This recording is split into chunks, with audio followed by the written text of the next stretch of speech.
이스라엘 백성, 다시 말해서 택한 백성들 중에는 하나님의 말씀대로 온전히 살지 않고 세상을 즐기면서 대충 신앙생활을 하는 사람들이 대부분입니다. 그리고 그들은 불행한 삶을 살게 되는 거죠. 그리고 부끄러운 삶을 살게 됩니다.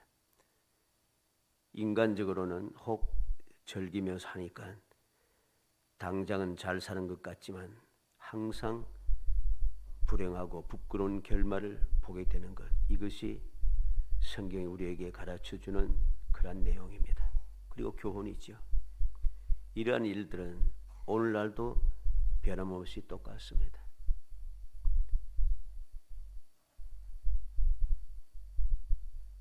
이스라엘 백성같이 우리는 이스라엘 사람들처럼 그렇지 않는다. 심지어는 중세시대에 요즘도 그런 것들이 계속 이어져 그냥 무의식 속에서 사람들의 마음에 거기 박여가지고서는 유대인들을 미워하고 있습니다만은 그 유럽 사람들이 유대인들을 싫어하고 유대인들을 박해한 이유가 무엇입니까? 그들이 예수님을 십자가에 못 박았고 그들이 하나님을 올바로 섬기지 아니하고 그리 살았다는 것이죠. 그래서 우리는 그렇게 살지 않는다 하면서 했는데, 우리가 알듯이 중세시대 유럽, 지금도 마찬가지죠. 지금도 유럽이나 아메리카나 전 지역에 살아가는 모든 앞서갔던 사람들이 얼마나 타락했습니까? 아주 심각하게 타락했죠. 이건 오늘날 우리나라도 마찬가지입니다. 예외가 없다는 것이죠. 온전한 믿음의 사람들은 결코 불행하거나 부끄러움을 당하지 않습니다. 말씀과 신앙의 역사를 우리가 자세히 봐야 됩니다. 말씀을 자세히 살펴도 그렇고 신앙의 역사, 믿음의 역사를 통해서 살펴도 그렇습니다. 온전한 믿음의 사람들이 불행하거나 부끄러움을 당한 적은 없다는 것이죠. 그러나 말씀을 어기며 사는 사람들은 한결같이 불행하고 부끄러운 일을 당한 그러한 경우들을 우리는 너무나도 많이 보게 됩니다. 항상 그렇습니다. 자기들 스스로는 복받았다고 큰소리 치지만은 그들의 삶의 그 모든 결과들을 보면은 결코 복받은 모습이 아닙니다. 행복한 모습이 아닌 것이죠. 그들은 복받지 못한 사람이고 불행한 사람이고 자랑스러운 것이 아니라 부끄러운 사람들입니다.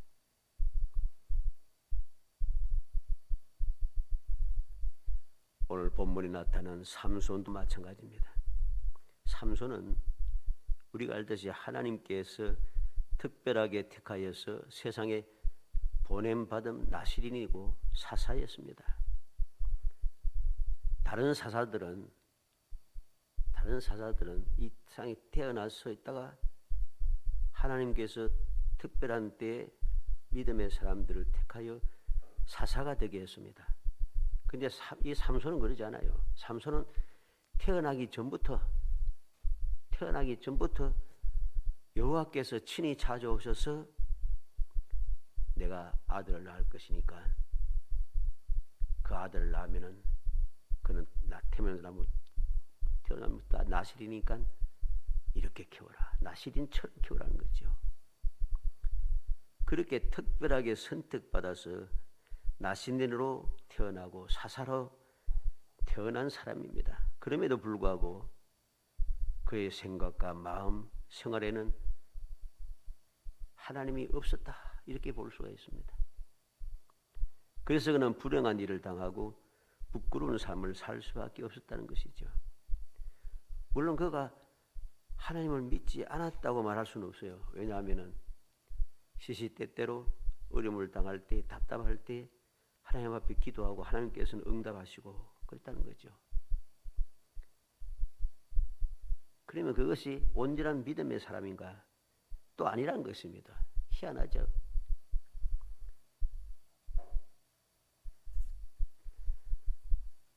그래서 그는 불행한 일을 당하고 부끄러운 삶을 살 수밖에 없었습니다. 그는 사사라고 이름이 성경에 딱 기록되어 있지만은, 그리고 대단한 힘이 대단한 사람이 사자도 이겨내고 성벽 문짝도 들부러지고 되고 부수고 드내고 힘이 대단한 사람이라고 기록하고 있지만은 그 결말을 보면은 별로 아름답지가 않아요. 뭘 마지막에 하나님께 부르짖음으로 하나님께서 그 기도를 들으시고 많은 사람들이 죽음에 이르게 되고, 그리고 기록한 것이 뭡니까? 살아있을 때 죽은 것보다도 마지막 죽을 때 죽은 사람이 더 많다는 거죠.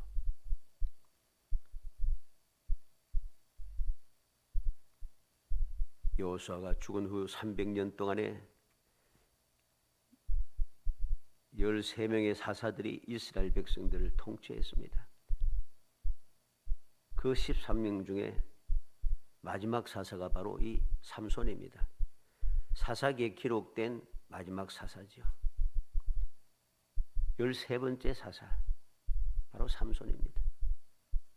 물론 이제 사무엘상 4장 18절에 보면 엘리 제사장이 사사라고 기록했습니다마는 사사기에 기록된 13명의 사사 중에 마지막 사사가 삼손이라는 소리입니다. 오늘 본문은 바로 강한 자가 반드시 승리하는 것은 아니라는 사실을 우리에게 교훈으로 주고 있습니다.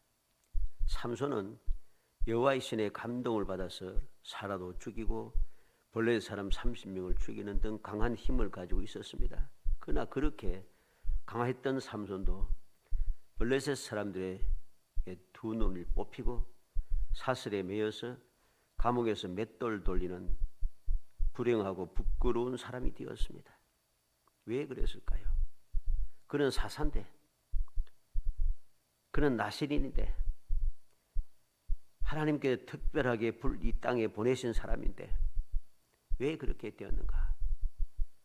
다른 이유가 아닙니다. 그릇된 신앙생활 때문입니다. 삼손의 그릇된 신앙생활이 바로 이 부끄러움을 당하겠다는 것입니다. 그래서 오늘 말씀을 통해서 왜 부끄러움을 당했는가, 왜 불행한 일을 당했는가 하는 것을 살펴서, 다 아는 내용이지만은 다시 한번 마음에 새겨서 나는 절대로 불행하고 부끄러움을 당하는 그릇된 신앙생활을 하지 않겠다라고 하는 다짐, 그 다짐을 하고 많은 사람이 아니라 적은 숫자일지라도 올바른 신앙하고 올바르고 건전한 신앙생활, 온전한 신앙생활을 하여 하나님께 인정받아서 불행하거나 부끄러움을 당하는 사람이 아니라 항상 행복하고 항상 하나님께 귀하게 여김을 받는 정말 영원히 행복한 성도 되시기를 주의 이름으로 축복합니다. 먼저 왜 거룩한 그릇된 신앙생활이라 하는가? 왜 삼손 나실인이고 사사인데도 왜 그릇된 신앙생활을 했다고 하는가? 이유가 있습니다. 딱 한 가지입니다. 하나님의 말씀을 온전히 지키지 않았다는 거죠. 하나님의 말씀을 지키지 않은 것, 이게 바로 그릇된 신앙생활입니다. 무슨 말씀을 지키지 않았습니까? 첫째로는 나실인의 법을 지키지 않았습니다. 민수기 6장 1절로 8절에 여호와께서 모세에게 말씀을 이르시되 이스라엘 자손에게 전하여 그들에게 이르라. 남자나 여자가 특별한 서원 곧 나실인의 서원을 하고 자기 몸을 구별하여 여호와께 드리려 하면 포도주와 독주를 멀리하며 포도주로 된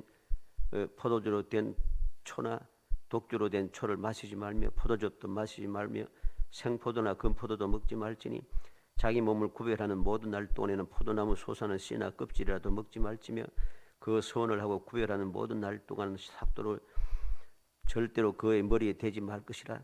자기 몸을 구별하여 여호와께 드리는 날이 차기까지는 그는 거룩한즉 그의 머리털을 길게 자라게 할 것이며 자기 몸을 구별하여 여호와께 드리는 모든 날 동안은 시체를 가까이 하지 말 것이요 그의 부모 형제 자매가 죽을 때라도 그로 말미암아 몸을 더럽히지 말 것이니 이는 자기의 몸을 구별하여 하나님께 드리는 표가 그의 머리에 있음이라. 자기의 몸을 구별하는 모든 날 동안 그는 그 여호와께 거룩한 자니라. 나시린이 어떻게 구별하는 삶을 살아야 되는가? 포도주와 독주를 멀리하며 있습니다. 심지어는 포도에서 난 모든 것을 다 금하고 있습니다. 다 금해. 포도나무 솟아는 포도나무 씨, 포도씨, 포도 껍질 이것도 못 먹습니다. 포도로 주로 만드는 식초죠. 식초도 마셔서는 안 됩니다. 머리에 삭도를 절대로 대어서는 안 되면 저 머리카락을 잘라서는 안 된다는 것입니다. 그리고 그는 나시린으로 구별된 그 기간 동안에는 시체를 가까이 해서도 안 됩니다. 심지어는 부모, 형제, 자매가 죽었을 때라도 몸을 더럽혀서는 안 된다는 것이죠.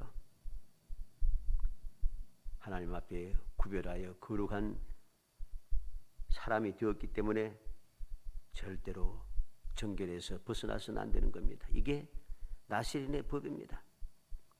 그런데 이 삼손은 그렇게 하지 않았다는 거죠. 나시린의 법을 어겼습니다. 우리가 알듯이 이 삼손은 하나님께서 나시린으로 정했습니다. 사사기 13장 2절 5절에 소라 땅의 단 지파의 가족 중에 마노아라 이름하는 자가 있더라. 그의 아내가 임신하지 못함으로 출산하지 못하더니 여호와의 사자가 그 여인에게 나타나서 그에게 이르시되 보라 내가 본래 임신하지 못함으로 출산하지 못하였으나 이제 임신하여 아들을 낳으리니 그러므로 너는 삼가 포도주와 독주를 마시지 말며 어떤 부정한 것도 먹지 말지니라. 보라 내가 임신하여 아들을 낳으리니 그의 머리 위에 삭도를 대지 말라. 이 아이는 태어나서 나옴으로부터 하나님께 바쳐진 나시린이 됨이라. 그가 블레셋 사람의 손에서 이스라엘을 구원하기 시작하리라. 하나님께서 바로 태어나기 전부터 그 아이는 나시린이라, 하나님께 바쳐진 나시린이라 말합니다. 그리고 이 나시린이 된 삼손이 어떤 사람인가? 블레셋 사람의 손에서 이스라엘을 구원하기 시작하리라. 사사로 선택받았다는 것입니다. 그리고 사사기 13장 13절 14절에 보면 여호와의 사자가 마노아에게 이르되 내가 여인에게 말한 것들을 그가 다 상고해서 포도나무의 소사를 먹지 말며 포도주와 독주를 마시지 말며 어떤 부정한 것도 먹지 말고 내가 그에게 명령한 것은 다 지킬 것이니라 하니라. 나시린의 법칙을 가르쳐 줍니다. 그런데 이 삼손은 이 나시린의 법칙을 그는 어겼다는 것이죠. 나시린의 법칙을 어기고 있습니다. 사사기 14장 8절로 9절에 얼마 후에 삼손이 그 여자를 만나려고 다시 가다가 돌이켜 그 사자의 죽음을 본즉 사자의 몸에 벌떼와 꿀이 있는지라 손으로 그 꿀을 떠서 걸어가며 먹고 그의 부모에게 이르러 그들에게 그것을 들여서 먹게 하였으나 그 꿀을 사자의 몸에서 떠왔다고는 알리지 아니하였더라. 사자의 시체에서 생겨진 꿀을 먹고 있습니다. 그것도 또 혼자 먹는 게 아니라 그 꿀을 떠다가 부모에게까지 주고 있습니다. 시체를 가까이 해서는 안 되는데 그런 가까이 할 뿐만 아니라 사자의 시체에 있는 벌꿀을 먹고 있다는 것이죠. 이미 여기에서 그는 하나님의 나시린의 정결법을 어긴 것입니다. 시체를 가까이 했으니까. 그리고 그는 포도와 독주를 가까이 해서는 안 되는데, 마셔서는 안 되는데 그는 마시고 있다는 사실이죠. 물론 성경 말씀에 보면 포도주를 마시고 독주를 마셨다 하는 내용이 없습니다마는 그가 마실 수밖에 없은 상황인 것을 우리는 너무나도 뻔하게 알게 됩니다. 왜? 사사기 16장 1절에 삼손이 가사에 가서 거기서 한 기생을 보고 그에게 들어갔더니 했고 4절에 이후에 삼손이 소리꼴짝이 드릴라라 이름한 여인을 사랑하며 그랬습니다. 이 드릴라는 블레셋 여인이고 기생이라고 합니다. 기생하고 함께 있으면서 술 마시는 것은 당연한 겁니다. 역시 하나님의 그 나시린의 법을 지키지 않았다는 사실이죠. 두 번째는 무슨 법을 어겼습니까? 무슨 말씀을 지키지 않았어요? 하나님의 혼인법을 어겼습니다. 신명기 7장 3절로 4절에 또 그들과 혼인하지도 말지니 내 딸 그들의 아들에게 주지 말 것이요 그들의 딸도 내 며느리로 삼지 말 것은 그가 내 아들 유혹하여 그가 여호와를 떠나고 다른 신들을 섬기게 함으로 여호와께서 너희에게 진노하사 갑자기 너희를 멸하실 것임이니라. 이방 여인을 가까이 해서는 안 되는 겁니다. 그런데 이 삼손은 이방 여인, 그것도 정결하지 아니한 기생들을 가까이 했다는 사실이죠. 그리고 그 기생을 사랑했다고 하는 사실입니다. 이것이 얼마나 잘못된 것인지 우리는 그렇게 지혜롭던 솔로몬도 이방 여인을 가까이 함으로 말미암아서 망하게 된 경우를 봅니다. 열왕기상 11장 1절 8절에 보면 솔로몬 왕이 바로의 딸 외에 이방의 많은 여인을 사랑하였으니 곧 모압과 암몬과 에돔과 시돈과 헷 여인이라 그랬습니다. 하나님께서 이스라엘 백성들에게 그들과 통혼하지 말라 그렇게 명령했는데 솔로몬은 그 말씀을 어기고 이방 여인들을 아내로 많이 삼고 첩도 많이 삼았습니다. 그리고 결과 어떻게 됐습니까? 열왕기상 11장 4절에 보면 솔로몬의 나이가 많을 때 여인들이 그의 마음을 돌려 다른 신들을 따르게 하였으므로 왕의 마음이 그 아버지 다윗의 마음 같지 아니하여 그의 하나님 여호와를 온전하지 못하였으니 그랬습니다. 온전하지 못한 결과가 무엇입니까? 그는 이방 사람들의 그 여인들의 원하는 대로 예루살렘에 각종 우상을 막 쌓기 시작합니다. 우상을 만들어 세우고 또 세우고 또 세웁니다. 모든 여인들을 위해 이방 여인들을 위해서 다 그와 같이 한지라 그랬습니다. 다 모든 이방 여인들을 위해서 다 우상을 다 만들어 주었습니다. 그뿐만 아니라 자기 스스로도 이방 우상에게 제사하는 그런 죄악을 범하게 되는 것이죠. 이게 바로 하나님께서 명하신 계명 혼인법을 어긴 결과입니다. 이 삼손도 그랬습니다. 물론 삼손이 결혼한 것이 아닙니다만은 이 이방 여인 그것도 기생을 사랑함으로 말미암아 그에게 얼마나 잘못된 일이 일어났는가 하는 우리는 이미 너무나도 잘 알고 있는 내용입니까? 잘 알고 있는 내용입니다. 그래서 결과를 보면은 사사기 16장 5절로 9절 말씀에 블레셋 사람의 방백들이 그 여인에게로 올라가서 그에게 이르되 삼손을 깨어 무엇으로 말미암아 그 힘이 생기는지 그리고 우리가 어떻게 하면 능히 그를 결박하여 굴복하게 할 수 있을는지 알아보라. 그리하면 우리가 각각 1000개씩을 내게 주리라 하니 드릴라가 삼손에게 말하되 청하건대 당신의 큰 힘이 무엇으로 말미암아 생기며 어떻게 하면 능히 당신을 결박하여 굴복하게 할 수 있을는지 내게 말하라 하니 삼손이 그에게 이르되 만일 마르지 않은 새 활주를 7으로 날 결박하면 내가 약해져서 다른 사람과 같으리라. 그 이방 여인이 어떻게 해가고 있습니까? 그는 그 이방 여인을 사랑하였지만은 이방 여인은 그를 사랑하지 않습니다. 사랑한다고 아무리 말해도 그 사랑이 다 거짓이라는 소리입니다. 그래서 은 1000개에 은 1100개에 삼손을 팔아먹습니다. 팔아먹기 위해서 발부동을 칩니다. 그냥 발부동을 칩니다. 한 번도 안 되니까 두 번, 세 번, 세 번에서 안 되니까 네 번째 뭐라 합니까? 사사기 16장 15절로 17절에 드릴라가 삼손에게 이르되 당신의 마음이 내게 있지 아니하면서 당신이 어찌 나를 사랑한다 하느냐? 당신이 이로써 세 번이나 나를 희롱하고 당신의 큰 힘이 무엇으로 말미암아 생기는지를 내게 말하지 아니하였도다 하며 날마다 그 말로 그를 재촉하여 조름에 삼손의 마음이 번뇌하여 죽을 지경이라. 삼손이 진심을 드러내어 그에게 이르되 내 머리 위에는 삭도를 대지 아니하였으니 이는 내가 모태에서부터 하나님의 나실인이 되었음이라. 만일 내 머리가 밀리면 내 힘이 내게서 떠나고 나는 약해져서 다른 사람과 같으리라 하니라. 이방 여인을 그것도 기생을 사랑하게 되니까 그 기생이 무슨 사랑이겠습니까? 돈 준다고 하니까 얼척구나 하고서는 어찌하든지 돈을 벌기 위하여서 삼손을 끊임없이 꿰기 시작합니다.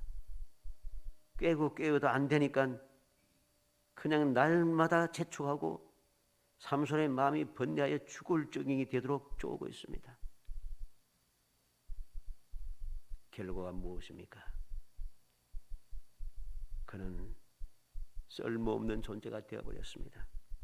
그래서 오늘 18절로 21절 본문에 들릴라가 삼손이 진심을 다 알려주므로 사람을 보내어 블레셋 사람들의 방백들을 불러 이르되 삼손이 내게 진심을 알려주었으니 이제 한 번만 올라오라 하니 블레셋 방백들의 손에 은을 가지고 그 연예기로 올라오니라. 들릴라가 삼손에게 자기 무릎을 베고 자게 하고 사람을 불러 그의 머리털 7가닥을 밀고 괴롭게 하여 본즉 그의 힘이 없어졌더라. 들릴라가 이르되 삼손이여 블레셋 사람이 당신에게 들이닥쳤느니라 하니 삼손이 잠을 깨며 이르기를 내가 전과 같이 나가서 몸을 떨치리라 하였으나 여호와께서 이미 자기를 떠나신 줄 깨닫지 못하였더라. 블레셋 사람들이 그를 붙잡아 그의 눈을 빼고 끌고 가사에 내려가서 놋줄로 매고 그에게 옥에서 맷돌을 돌리게 하였더라. 얼마나 불행하고 얼마나 부끄러운 사람이 되었습니까? 힘이 다 사라졌습니다. 그는 이렇게 들릴라에게 자기의 진심을 다 고백하고 난 다음에 이미 자기가 잘못될 것을 알았어요. 그래서 이 마지막에 삼손이 하는 말이 앞에 3번 하는 말하고 내용이 다릅니다. 아무 말 없이 처음에는 3번에는 그냥 일어나서 블레셋을 향하여 나아갔지만은 마지막 진심을 파하고 난 다음에 어떻게 합니까? 삼손이여 20절이죠. 들릴라가 이르되 삼손이여 블레셋 사람이 당신이 들이닥쳤느라 하니 삼손이 잡을 깨며 이르기를 내가 전과 같이 나가서 몸을 떨치리라. 내가 전과 같이 나가서 몸을 떨치리라. 벌써 이 말 속에서 이미 힘이 사라진 것을 그는 깨달은 겁니다. 앞에 3번 말하는 내용하고 전혀 달라요. 그는 앞에 3번 조안에는 뭐 말할 필요가 없었습니다. 블레셋 사람이 당신이 들이닥쳐내 하니 삼손이 팔 위에 줄 꺾기를 실을 끄는 것 같이 하였었고 삼손이 잠을 깨어 바디와 날씨를 다 빼어내니라. 아무 말할 필요도 없이 힘이 그대로 있으니까 일어나서 바로 움직이기 시작하는 거죠. 그런데 진심을 토하고 나서는 전과 같이 나가서 몸을 떨치리라. 말이 달라지지 않습니까? 왜? 그건 하나님의 말씀 어긴 결과입니다. 하나님의 말씀을 어기고 나니까 모든 것이 사라진 그것을 스스로 알게 되는 것이죠. 스스로 알게 되었습니다. 그 결과 무엇입니까? 원수 대적들에게 사로잡혀서 두 눈이 뽑히게 되고 놋줄로 매이게 되고 옥에 맷돌을 돌리게 되었다는 것 사실이죠. 얼마나 불행하고 부끄러운 일입니까? 너무나도 불행하고 부끄러운 사람이 되어버렸습니다. 우리는 이 말씀을 통해서 그는 사랑했다 하지만은 그 사랑이 참된 사랑이 될 수 없습니다. 참 사랑에는 시련은 있어도 번뇌는 없는 것이죠. 사랑하면서 고민하고 번뇌하는 것은 그 사랑이 거짓된 것임을 그대로 보여주는 것입니다. 참 사랑이라면 재물 때문에 사랑하는 사람을 팔아넘겨서 불행하게 만들거나 부끄러움을 당하게 할 수 없는 것이죠. 다 거짓이라는 소리입니다. 오늘도 이런 일들이 세상에 많지 않습니까? 사랑한다 하고 하는데 그 사랑하는 말이 다 재물에 있다. 물론 다 그렇지는 않습니다만 많은 사람들이, 많은 여인들이 재물에 그냥 탁 빠져가지고선 재물 중심으로 살아갑니다. 그 때문에 얼마나 많은 불행하고 부끄러운 일들이 이 세상에 가득 차 있습니까? 너무나도 부끄러운 일들이죠. 너무나도 불행한 일들이죠. 재물은 많아질지 모르지만은 그 삶은 절대로 행복하지 못합니다. 오래전에는 그 유럽 지역이라든가 미국 같은 이런 남아메리카 지역에서는 여인들이 그냥 결혼 몇 번 하고 이혼 몇 번 하면은 그냥 갑부가 된다잖아요. 그래서 그렇게 일부러 하는 사람도 많다고 하지 않습니까? 그러니 오늘날 우리나라에도 자꾸만 팽배해지기 시작합니다. 왜 그럴까요? 거짓되기 때문입니다. 무엇보다 중요한 것은 우리의 믿음의 사람들은 부끄러움을 당하지 않기 위해서는 항상 하나님께서 정하신 대로 말씀대로 온전히 지키며 살아야 합니다. 주님의 말씀에서 벗어나는 순간부터 결코 행복은 없습니다. 불행만 있습니다. 하나님의 말씀을 어기는 순간부터 결국 우리는 종기는 없어집니다. 부끄러움만 생기게 됩니다. 하나님께서 우리에게 요구하신 것이 무엇입니까? 내가 거룩하니 너희도 거룩하라고 하나님께서는 분명히 말씀하셨죠. 베드로전서 1장 14절로 16절에도 너희가 순종하는 자식처럼 전에 알지 못할 때에 따르던 너희 사욕을 본받지 말고 오직 너희를 부르신 거룩한 이처럼 너희도 모든 행실에 거룩한 자가 되라. 기록되었을 때 내가 거룩하니 너희도 거룩할지어다 하였었느니라. 우리는 믿지 않을 때 했던 그런 사람이 사욕을 본받는 사람이 되지 말고 모든 사욕을 다 버리고 나를 택하시고 나를 부르시고 나를 사랑하신 거룩하신 하나님처럼 우리도 거룩한 사람이 되어야 한다는 것입니다. 이게 바로 하나님께서 우리에게 요구하시는 것입니다. 살아가는 성도 여러분, 우리가 어떻게 하면 부끄럽지 않은 사람이 될 수 있겠습니까? 험악한 세상 살아가면서 끊임없이 불행하고 부끄러운 일들이 가득 찬 이 세상에 어떻게 하면 불행과 부끄러움에서 벗어나서 영원히 행복하고 영원히 존귀한 삶을 살 수 있겠습니까? 그건 오직 한 가지 하나님 말씀에 순종하며 살아가는 것입니다. 이것 말고는 우리를 행복하게 하고 우리를 존귀하게 하는 일은 없습니다. 세상의 그 무엇도 우리를 행복하게 하거나 존귀하게 만들어주지 않습니다. 그런데 그런데 우리 믿음의 사람들이라조차도 이 사실을 망각하고 세상을 바라보며 세상의 것으로 행복하려고 하고 존귀함을 받으려고 하니 아무 쓸데가 없는 존재가 되어 예수님 말씀대로 소금의 맛을 잃으면 무엇으로 짜게 하려 후에는 아무 쓸모가 없어 밖에 버려져 밟힐 뿐이니라. 세상 사람들에게 짓밟히는 삶을 살 수밖에 없습니다. 내가 아무리 출세했다고 복을 받았다고 큰 소리 쳐보고 명예를 가지고 유명한 사람이 되었다고 아무리 큰 소리 쳐봐야 세상 사람들은 그걸 좋게 보지 않습니다. 올바른 칭찬, 올바른 존귀함, 올바른 행복이 무엇인가를 오늘 삼손을 통해서 우리가 다시 한번 교훈을 받아서 어찌하든지 하나님 말씀대로 순종하며 열심을 다하여 살아서 세상 사람들이 알아주지 않는다 할지라도 같은 믿음의 사람들조차도 알아주지 않고 조롱한다 할지라도 그래도 끝까지 말씀에 순종한 거룩한 신앙생활을 하여서 사람은 우습게 봐도 하나님께서는 귀하게 보셔서 때를 따라 도우신 은혜, 금년 약속하신 대로 믿음의 실상을 보고 믿음의 증거를 가지는 정말 기적의 삶을 이어가는 복된 성도이 다 되시기를 주의 이름으로 축복합니다. 은혜 감사합니다. 사랑하여 주셔서 택하여 주시고 저희들로 하여금 부끄럽고 불행한 사람이 아니라 영원히 행복하고 영원히 존귀한 하나님의 복된 자녀로서 천국의 시민으로서 살 수 있는 은혜를 주심을 무한히 감사합니다.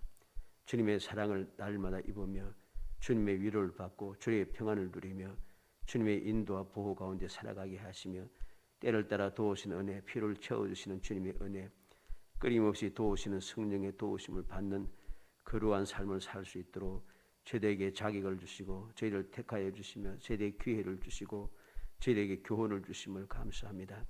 이 귀한 은혜를 입었사오니 항상 감사 감격하며 오직 주님만 바라보고 주의 음성에 귀 기울이며 주의 말씀에 온전히 순종하여 항상 주님께로부터 잘했다 칭찬 들으며 거룩한 백성이라고 인정을 받고 주님의 절대적인 돌보심 가운데 영원히 행복한 거룩한 성도가 될 수 있도록 은총을 베풀어 주옵소서. 예수님의 이름으로 기도합나이다. 아멘.